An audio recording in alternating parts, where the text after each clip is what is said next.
Hello students, welcome to my study centre GS Pathshala. मैं आप लोगों को पढ़ा रहा हूँ complete comprehensive course on Indian history, जिसमें आप पढ़ रहे हो आज लेक्चर 5। इसमें आप देखोगे ब्रिटिश कन्क्वेस्ट ओवर इंडिया, मतलब ब्रिटिश जो है वो भारत पे जीत कैसे हासिल करता है उसको देखना है। आज देखोगे आप फेज 1, ये टोटल कंप्लीट 6 फेजेस है। ठीक है, 6 फेजेस को मैं 4 लेक्चर्स में कराऊंगा, 3 या 4 लेक्चर्स में। जिसमें आज फर्स्ट देखोगे बैटल ऑफ स्वाली।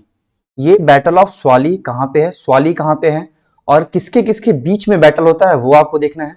ब्रिटिश का फर्स्ट बैटल जो कि वो जीत जाता है किसी भी यूरोपियन को हराने के लिए, वो आप देखोगे। और ये किसके किसके बीच में होता है, क्या इंपैक्ट पड़ता है इसका, जहांगीर का क्या रोल है, अकबर का क्या रोल है, चार्टर एक्ट उस समय जो आता है, चार्टर रॉयल चार्टर, उसका क्या रोल है, सो देखना है आपको इस क्लास में। ठीक है, तो बैटल ऑफ स्वाली देखने से पहले आपको सबसे पहले ये जानना है कि हिस्टोरिकल बैकग्राउंड में क्या चल रहा था। आप ये ऑलरेडी ये चीजें पढ़ चुके हो, पर फिर भी आपको मैं रिवाइज करा देता हूं। समझो, ये वॉर ऑफ क्रूसेड ऑलरेडी हो चुका था। वॉर ऑफ क्रूसेड क्या था, जो यूरोपियंस और अरब्स के बीच में हो गया था। ठीक है, यूरोपियंस और अरब्स के बीच में वॉर ऑफ क्रूसेड जो है वो ऑलरेडी हो चुका था, होली वॉर जिसे बोलते हैं, जिसमें यूरोपियंस की जीत हो चुकी थी। अब यूरोपियंस जीत हो चुकी थी तो यूरोपियंस का अपने आप को स्टैब्लिश कर लिया यूरोपियन ने, और वहां पे रूल चलना स्टार्ट हो गया किसका, क्रिश्चियनिटी का, मतलब चर्च का रूल चलना स्टार्ट हो गया। तो चर्च और स्टेट आपस में मिलकर रूल किया करते थे, जिसमें चर्च बहुत पावरफुल हुआ करता था। ठीक है, ये सब चीजें आपको लास्ट क्लास में देख लिया आपने, मैं रिवाइजन करा रहा हूं बस। तो ये चर्च का रूल हुआ करता था, तो चर्च बहुत पावरफुल था। यहां पे इस वाले इलाके में क्या था, ये तुर्की वाला इलाका है, इसके इधर अरब वाला इलाका है। तो कुछ समय तक क्या हुआ कि चर्च का शासन था, तो मतलब जो यूरोपियंस थे वहां पे वो शासन किया करते थे। एक समय के बाद ऐसा क्या हुआ कि अरब जो थे वापस पावर पे चले आए। फर्स्ट वॉर ऑफ क्रूसेड में यूरोपियंस और अरब्स के बीच में हुआ था, अरब्स हार गए थे। जब दोबारा अरब्स जब पावर पे आ गए थे तो उन्होंने क्या किया कि यहां पे अपना ऑटोमन बना दिया, ठीक है, तुर्की वाले रीजन में, और यहां पे अपना खलीफा बैठा दिया कि ठीक है भाई, हमारे यहां एक खलीफा रहेगा आज के बाद, खलीफेट जिसे बोलते हैं इंग्लिश में। और खलीफेट ने क्या किया कि यहां पे जितने भी लोग हैं, let it be the Christian, let it be anyone, यहां पे अगर रहना है तो आपको फॉलो करना पड़ेगा इस्लाम धर्म। ऐसा किसने कहा, खलीफा ने कहा, तुर्की वाले ने। अब भाई आप एक बात समझो कि यहां पे रह रहे क्रिश्चियन लोग और साथ में इस्लाम धर्म वाले दोनों लोग रह रहे हैं। तो क्रिश्चियन लोग यहां से क्या किए, माइग्रेट होना स्टार्ट हो गए इस वाले इलाके से, और वो वापस चले गए यूरोप में। ठीक है, और यहां पे किसका शासन चल रहा है, यहां पे चल रहा है चर्च का शासन। चर्च बोल दिया कि अर्थ फ्लैट है, गोल नहीं है, तो अर्थ वही फ्लैट है। चर्च ने बोल दिया कि सन रोटेट करता है, अर्थ रोटेट नहीं करता है, तो यही फैक्ट है। चर्च के खिलाफ जाने की किसी की भी हिम्मत नहीं हुआ करती थी, इसकी ऑथोरिटी को कोई क्वेश्चन नहीं कर सकता था। लेकिन चूंकि यहां पे जो क्रिश्चियंस थे वो रह रहे थे अरब वाले इलाके में, ये उसके कंपेरिजन में लिबरल थे। किसके कंपेरिजन में, जहां पे जो लोग रहा करते थे इसके कंपेरिजन में। अब क्या होता है कि यहां से लोग चले गए, ठीक है, यहां से लोग यहां से चले गए कहां पे, तुर्की वाले इलाके से चले गए वापस यूरोप में।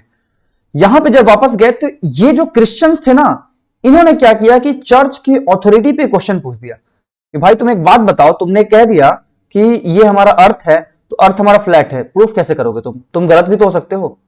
अब क्या हुआ इस बात को लेके कि वहां पे पुनर्जागरण काल आ गया। मतलब क्या है कि जब कोई क्वेश्चन करना स्टार्ट कर देता ना, जब आपने देखा होगा बुद्धिज्म में, तो बौद्ध धर्म की जो स्थापना होती है वहां पे क्या था, कैसे था, वहां पे लोग डिस्कशन करके इस बुद्धिज्म का जागरण हुआ था। टोटल 62 प्लस सेक्ट्स एक साथ उभर के सामने आए थे, जो ऋग वैदिक काल में हुआ करता था, उन सभी को रियून करते हुए, उन सभी के क्वेश्चन करते हुए ये 62 से भी अधिक संप्रदाय जो थे एक बार उभर के सामने आई थी। सेम यहां भी होता है, यहां भी सेम चीज होता है। यहां पे क्या होता है कि यहां पे जो क्रिश्चियन लोग थे अरब वाले इलाके, तुर्की वाले इलाके में, वो चले जाते हैं यहां पे वापस, और वो क्वेश्चन कर देते हैं। इससे आता है किस चीज का पीरियड, रेनेसेंस का। किसका पीरियड आता है, रेनेसेंस का, मतलब पुनर्जागरण काल आता है। इसके साथ साथ क्या होता है कि ऑलरेडी तुर्की जो है ये रूट ब्लॉक कर चुका है, कौन सा, लैंड रूट ब्लॉक कर चुका है, ये हो गया, लैंड रूट ब्लॉक कर दिया। दूसरा ये कि इसने सी रूट भी ब्लॉक कर दिया था। सी रूट ब्लॉक कर दिया मतलब जो मेडिटेरियन सी है ना, यहां पे देखो ये जो इलाका है मेडिटेरियन सी वाला, इसको भी ब्लॉक कर दिया। तो अब एक बात बताओ कि यूरोपियंस जो पहले लैंड रूट से व्यापार किया करते थे स्पाइसेस आइलैंड में, ये जो हमारा इसका है इंडोनेशिया वाला रीजन है, या फिर जो हमारा इंडिया वाला रीजन है, यहां पे व्यापार किया करते थे, तो अब इनको दूसरा रास्ता ढूंढना पड़ेगा। तो इसलिए वो दूसरा रास्ता ढूंढते हुए इधर से ऐसे केप ऑफ गुड होप होते हुए कहां चले आए, इंडिया चले आए। ये आपको पिक्चर क्लियर है ना कि ये हिस्टोरिकल बैकग्राउंड चल क्या रहा है, लोग क्यों आ रहे हैं, रेनेसेंस पीरियड कैसे आ गया, मेडिटेरियन सी क्या रोल प्ले कर रहा है, लैंड रूट क्या रोल प्ले कर रहा है, क्यों यहाँ पे रेनेसेंस पीरियड आ गया, मतलब यहाँ पे जो लोग हैं क्वेश्चन क्यों करना स्टार्ट कर दिए थे उस खैलिफेट के कारण। ऐसा कहा जाता है कि अगर तुर्की ने ना ही लैंड रूट ब्लॉक किया होता, ना ही वहां पे खलीफा का शासन आता, तो हो सकता था कि रेनेसेंस पीरियड मतलब पुनर्जागरण काल आता यूरोप में, पर काफी देर से आता। ये था हमारा हिस्टोरिकल बैकग्राउंड। इसके बाद क्या होता है कि धीरे धीरे बहुत सारे यूरोपियंस यहां से उठ के हमारे यहाँ इंडिया में आना स्टार्ट हो जाते हैं। इंडिया में कौन कौन आते हैं, एक तो पोर्चुगीज आता है 1498 में, दूसरा डच आता है 1605 में, तीसरा उसके ठीक 3 साल बाद इंग्लिश आता है 1608 में, फिर फ्रेंच आते हैं 1664 में। ये आपको समझ में आना चाहिए कि हिस्ट्री में चल क्या रहा है, ठीक है। अब देखो आगे चलते हैं। जब आप देखोगे 1605 का टाइम या फिर 1608 का टाइम, ठीक है, तो 1556 से 1605 तक कौन था, ये था अकबर। अकबर बहुत पावरफुल था, ठीक है, एक्चुअली में अकबर बहुत ज्यादा पावरफुल था। अकबर जितना पावरफुल मुगल में कोई नहीं आ पाया फिर, ठीक है। तो अकबर जब कंसोलिडेशन चल रहा था 1605 में, तो उस समय कौन आ गया, डच आ गया। और जैसे ही अकबर की मृत्यु हुई तो उसका बेटा होता है कौन, जहांगीर। तो जहांगीर पावर पे चला आता है।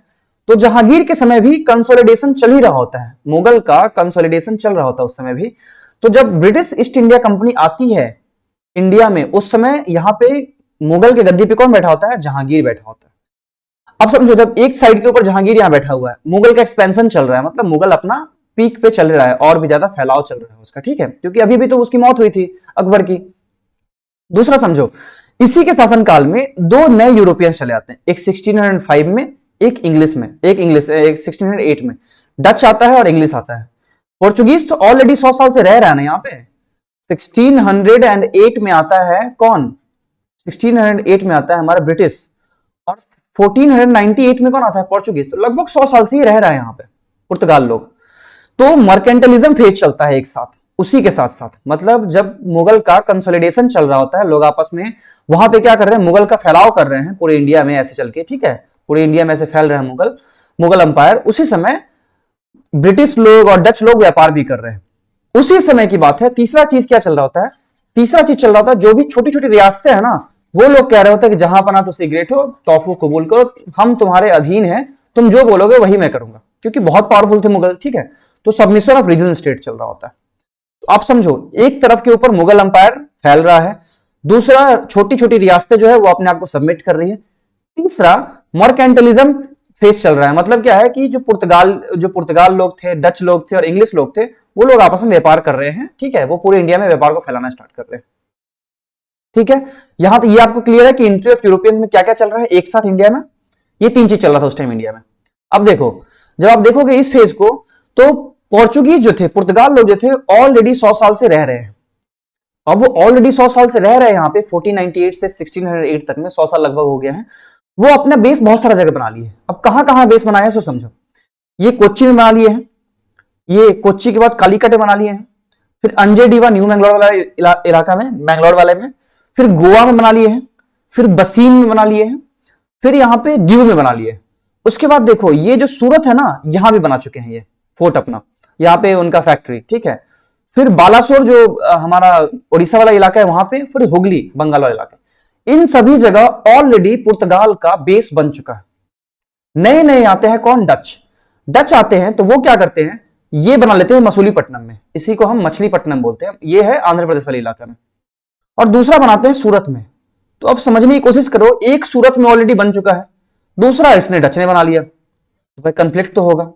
तीसरा समझो, तीसरा इंग्लिश आ जाता है 1608 में, वो भी बना लेते हैं सूरत में ही, अपना एक आउटपोस्ट बना लेते हैं, ठीक है, आउटपोस्ट बोलते हैं उसको। और इस समय जहांगीर यहां बैठा हुआ था, उसको कुछ समझ में नहीं आ रहा था क्या चल रहा है, बस वो देखे जा रहा है कि क्या चल रहा है, बस मतलब जो सूरत में बना रहे सब सब सब उसके अधीन था ना।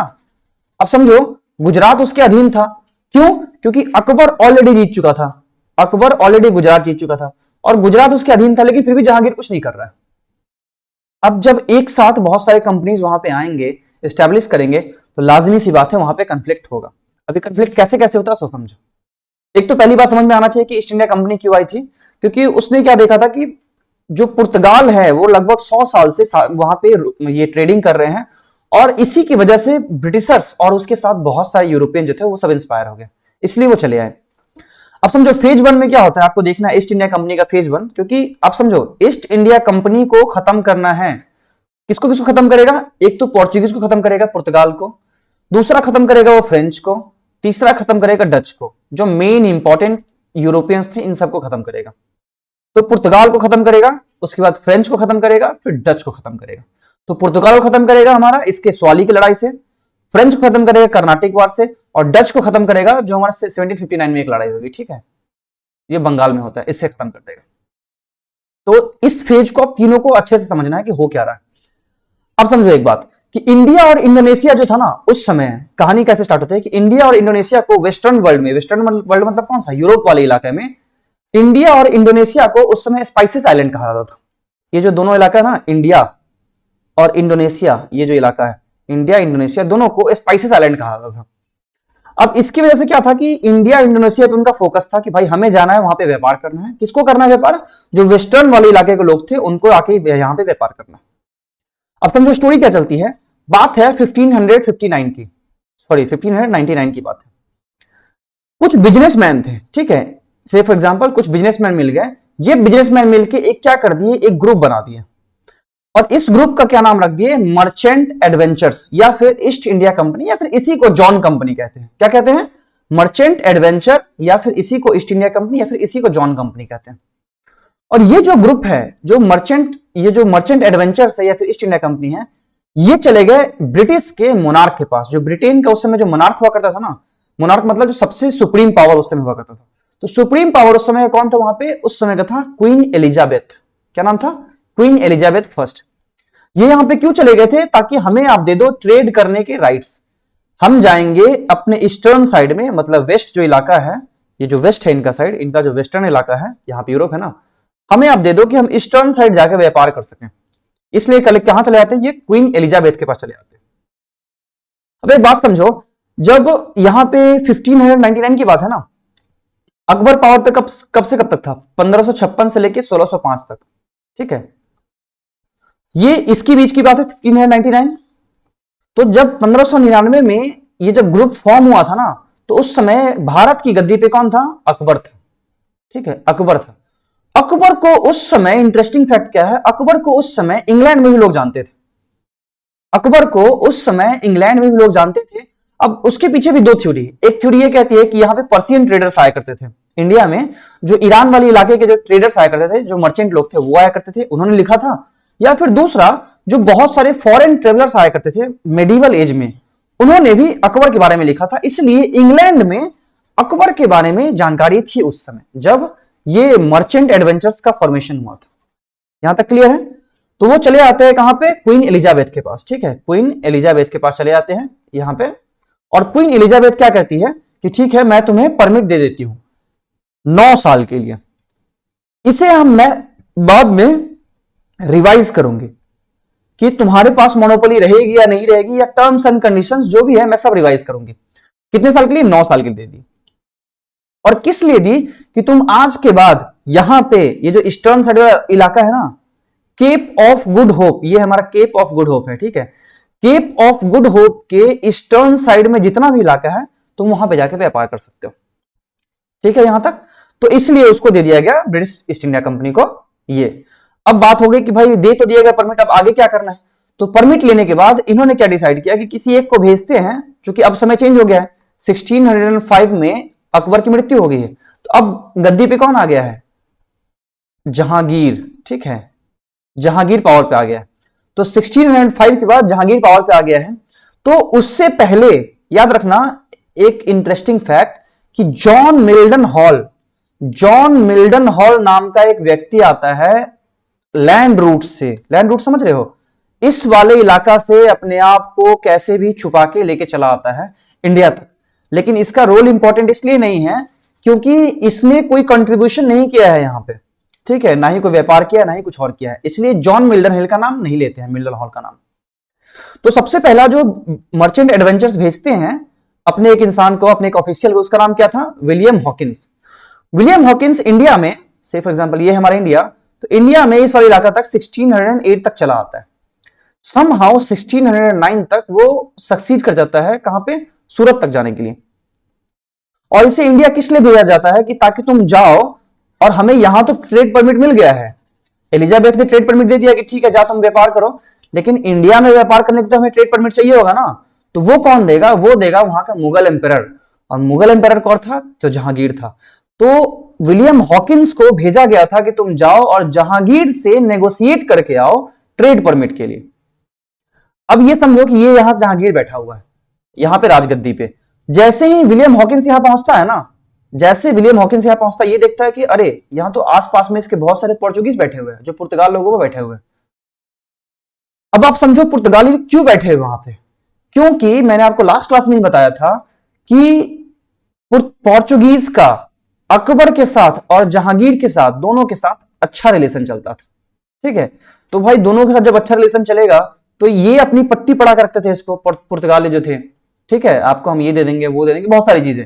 उसके साथ साथ क्या था कि ईस्ट इंडिया कंपनी पहुंच गया। अब जैसे ईस्ट इंडिया कंपनी पहुंचे तो पुर्तगाल, एक बात बताओ, तुम कहीं ट्रेडिंग कर रहे हो, ट्रेडिंग के बाद तुम पे कोई इंटरफेयर करे, तुम्हारी मोनोपोली की छीनने की कोशिश करे, तुम्हें पसंद आएगा नहीं।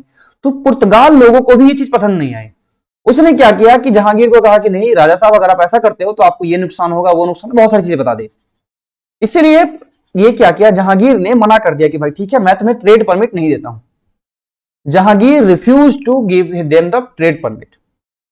लेकिन इसके बाद भी विलियम हॉकिंस उसे कन्विंस करने के लिए राजी हो गया कि चलो कोई बात नहीं जहांगीर साहब, आप हमें ट्रेड परमिट नहीं दोगे कोई बात नहीं, लेकिन मुझे अपने कोर्ट में 2 साल मतलब कुछ दिनों तक रहने का मौका तो दे दो, मैं आपके लिए बहुत कुछ करूंगा। अब उसे मौका क्यों दे देता है, एक तो वो 25 के मतलब 25,000 से ज्यादा भी गोल्ड कॉइन्स लेके आता है जहांगीर के लिए। उसके अलावा मेन रीजन क्या हो जाता है, सो समझो, मेन रीजन ये हो जाता है कि मुगल के कोर्ट का लैंग्वेज कौन सा था, पर्शियन लैंग्वेज। ऑफिशियल लैंग्वेज कौन सा था, पर्शियन लैंग्वेज, जो ईरानी लैंग्वेज था। और इनफैक्ट ईस्ट इंडिया कंपनी भी 1835 तक पर्शियन लैंग्वेज यूज करती है और उनका जो लैंग्वेज था। ठीक है, मैटर क्या हो गया कि हॉकिंस जो था उसको तुर्किश लैंग्वेज आता था। Hawkins new the Turkish language, और हॉकिंस को यह बात पता था कि जो जहांगीर है ना उसे भी तुर्किश लैंग्वेज आती है। अब तुर्किश लैंग्वेज जाने वाले मात्र 2 लोग थे, एक तो हॉकिंस, एक दूसरा जहांगीर। उसने हॉकिंस ने क्या किया, तुर्किश लैंग्वेज में जहांगीर को कन्विंस कर लिया। उसने बताया कि भाई आप हमें अपने पास रहने दो, मैं आपके लिए बहुत सारा खातिरदारी करूंगा, हमारे पास ये ऐसे परस्पर चीजें हैं, मैं आपके लिए सब कुछ लेके आऊंगा। अब ये चीजें किसी को समझ में नहीं आई। जहांगीर हो गया कन्विंस और आगरा में उसको रहने के लिए राजी कर लिया कि चलो कोई बात नहीं है, मैं 1609 में आया हूं, 2 साल तक मैं रहता हूं। 1611 तक वो रहता है वहां से, और वहां से परमिशन ले लेता है कि कोई बात नहीं, आप हमें एक फैक्ट्री बनाने की इजाजत नहीं दोगे, कोई बात नहीं, मैं यहां पे सूरत में एक कैंप बना लेता हूं बस अपना। ठीक है, एक टेंट बना लेता हूं ताकि इस वेस्टर्न इलाके से कुछ भी जो मेरा सामान है ना, मैं कम से कम उसको सुरक्षित रख तो सकूं। मैं कोई फोर्टिफिकेशन नहीं कर रहा हूं यहां पे, लेकिन मुझे सामान रखने के लिए थोड़ी सुरक्षा दे दो बस। कोई बात नहीं, जहांगीर ने उसे दे दिया। ये पुर्तगाल का जैसे वो लोग उनका जो बेस बना करते थे ना, वैसा नहीं था इनका बेस। ठीक है, ये काफी टेंट टाइप का बस आउटपोस्ट हुआ करता था। अब समझो कि यहां पे सूरत है, मैंने आपको पहले बताया, ये सूरत में एक तो यहां पे ब्रिटिश ऑलरेडी है, ये पोर्चुगीज ऑलरेडी है, दूसरा कौन आ गया, सूरत, ये आ गया हमारा पुर्तगाल आ गया। ये पुर्तगाल ऑलरेडी है, ये ब्रिटिश आ गया, तो दोनों जब एक साथ आ जाएंगे तो कंफ्लिक्ट तो होगा। तो इसकी वजह से दोनों में कंफ्लिक्ट होना स्टार्ट हो गया, और इसी कंफ्लिक्ट को हम कहते हैं Swally, the battle of Swally. अब ये स्वाली कैसे होता है, इसके पीछे का 4 साइड्स है, सो समझो कौन कौन से 4 साइड्स है उसको आपको समझना है। First side will be the Portuguese, second role will be played by the Dutch, third role will be played by the English, और फोर्थ रोल जो प्ले करेगा वो गुजरात का गवर्नर रोल प्ले करेगा। स्वाली की लड़ाई होती है किसके किसके बीच में, स्वाली की लड़ाई होती है सिर्फ पुर्तगाल और इंग्लिश के बीच में, लेकिन रोल प्ले कौन कौन करता है, उसमें 4 अलग अलग किरदार है जो रोल प्ले करते। अब पहला पोर्चुगीज का रोल समझो, बात है 1583 की। रैल्फ फिच नाम का एक बिजनेसमैन था जो पुर्तगाल का था। ठीक है, उसको क्या करनी, जो ब्रिटिश था, रैल्फ फिच नाम का एक ब्रिटिश बिजनेसमैन था जिसको पुर्तगालों ने क्या किया था, अरेस्ट कर लिया था। कहां पे अरेस्ट कर लिया था, तो ये यूफ्रेट्स और टाइग्रिस वाला रीजन है ना, यूफ्रेट्स टाइग्रिस वाला जो हमारा पर्शियन गल्फ वाला रीजन है, यहां पे उसको ब्रिटिश बिजनेसमैन रैल्फ फिच को गिरफ्तार कर लिया गया। और उसे गिरफ्तार करके कहां ले आया गया, उसे गिरफ्तार करके इस वाले गोवा वाले इलाके में ले आया गया। इसको इंप्रिजन कर दिया गया, मतलब जेल में डाल दिया गया।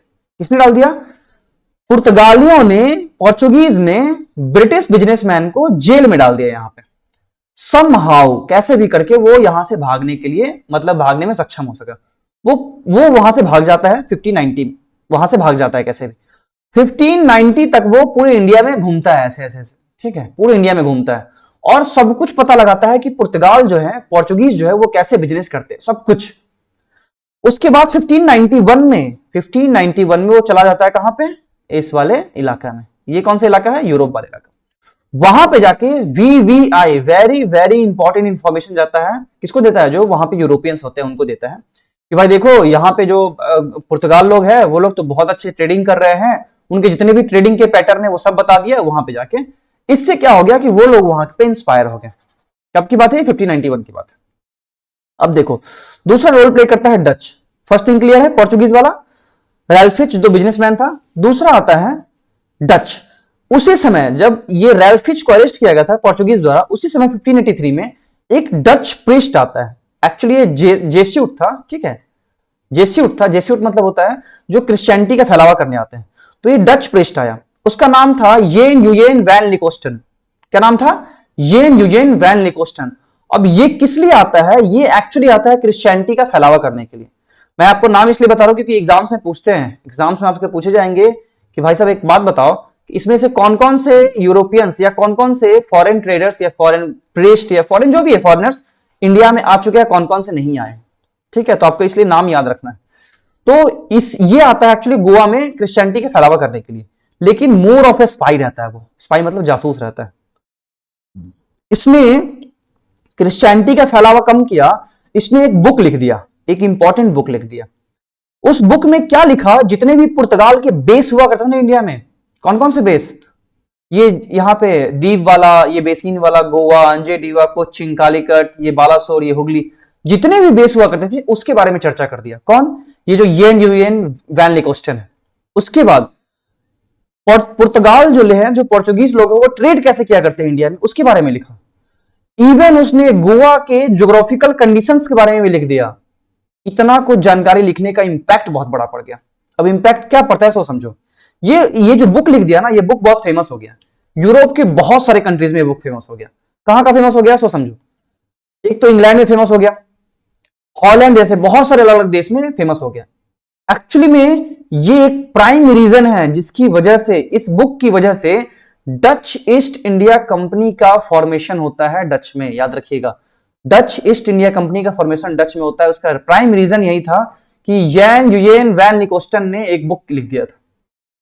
यहां तक क्लियर है। अब समझो, अब दो अपने पार्ट्स देख लिए। अब थर्ड पार्ट कौन रोल प्ले करेगा, ये रोल प्ले करेगा इंग्लिश। 1609 में विलियम हॉकिंस रहना स्टार्ट करता है। 2 साल तक रहता है वो कहां पे, जहांगीर के कोर्ट में। वो उसके लिए लेके आता है 25,000 गोल्ड कॉइन्स और एक पर्सनल लेटर, किसका, किंग जेम्स का। लेकिन फिर भी जहांगीर को वो कन्विंस नहीं कर पाया, ठीक है, आपको पता होगा, अभी बताया मैंने। जहांगीर को वो कन्विंस नहीं कर पाया, इसलिए वो 1611 में, 1611 में वो वापस चला आता है कहां पे, यूरोप चला आता है। अब समझो 1611 में वो वापस यूरोप चला गया। कहां से, यहां से वापस ही चला गया यूरोप। अब 1612 की बात है। यहां पे क्या चल रहा था, यहां पे क्या चल रहा था, ये हमारा सूरत वाला इलाका है। यहां पे बहुत सारे व्यापारी ब्रिटिश से आते हैं फिर चले जाते हैं, फिर आते हैं फिर चले जाते हैं व्यापार करके। एक समय की बात है कि थॉमस बेस्ट जब कैप्टन था, जो थॉमस बेस्ट के कैप्टनसी में क्या हुआ कि 10th वॉयज होता है, मतलब 10वीं बार जो उनका बेड़ा था, किसका बेड़ा, जो बोट का बेड़ा था, वो आ रहा था सूरत की तरफ। उसी समय पुर्तगाली का भी जो उनका बोट का समूह था, ग्रुप ऑफ बोट्स, वो वहां से जा रहे थे। अब एक दूसरे के आमने सामने चले जाते हैं। ये जो एक दूसरे के आमने सामने आते हैं, जिसकी वजह से क्या होता है कि कंफ्लिक्ट होता है, ठीक है। 10th वॉयज होता है थॉमस कैप्टन बेस्ट की तरफ से, और सितंबर 1612 ईस्वी की बात है। उसी समय कोइंसिडेंसली जो 16 पोर्चुगीज बैरक्स थे वो सूरत की तरफ आ रहे थे। इस दोनों की वजह से क्या होता है, कंफ्लिक्ट होता है। अब आपको एक बात बताता हूं कि थॉमस बेस्ट आया कैसे था, तो समझो। थॉमस बेस्ट यहां से आया था इधर तक, ठीक है, ये टोबैको आइलैंड तक आया था। उसके बाद यहां से फिर वापस जाता है केप ऑफ गुड होप होते हुए, फिर वापस आता है इंडिया की तरफ, ठीक है। तो ये था रूट जो कि थॉमस बेस्ट आता है, पहले आता है टोबैको आइलैंड की तरफ। अब समझो दोनों के बीच में कॉन्फ्लिक्ट हो गया। ये आपको थर्ड पार्ट समझ में आ गया कि तीसरा पार्ट कौन रोल प्ले कर रहा है, तो तीसरा पार्ट रोल प्ले कर रहा है इंग्लिश। अब चौथा पार्ट समझो, गुजरात जो है ऑलरेडी, गुजरात जो है ये जो आप देख रहे होगे, गुजरात जो है ऑलरेडी अकबर जीत चुका था। इसके उपलक्ष्य में, गुजरात जीतने के उपलक्ष्य में वो बुलंद दरवाजा बनाता है, कहां पे, फतेहपुर सिकरी में। मेडिवल जब हिस्ट्री पढ़ाऊंगा ना तब आपको समझ में आएगा कि क्या करता है वो। तो गुजरात ऑलरेडी किसके अंदर था, मुगल के अंदर था। जब ब्रिटिश लोग एंट्री कर रहे थे ना तो वो उसको पसंद नहीं आया, किसको, गुजरात वाले को, मतलब जो उसका गवर्नर था उसको पसंद नहीं आया। इसने क्या किया कि बहुत सारे लोगों को, इंग्लिश मैन जो थे, बहुत सारे अंग्रेजों को कैप्चर कर लिया। किसने, यहां का जो गवर्नर हुआ करता था उसका नाम था क्या, सरदार खान।